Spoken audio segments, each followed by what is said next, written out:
ए दीदी, कहाँ जाता? अरे तहु नीचे तड़ी हरस का हो गे? नहीं जाना थस आज का है? का है? तीजा तिहारे आज तीजा तिहार।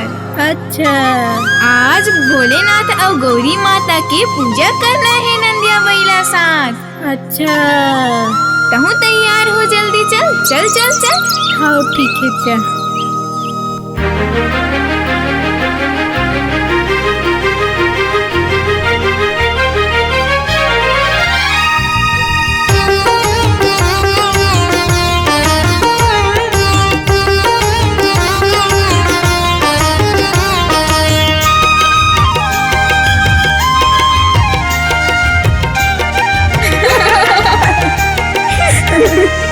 तीजा के तिहार निर्जला उपवास, सजे रहे सिंदूर हम तिरिया के आस।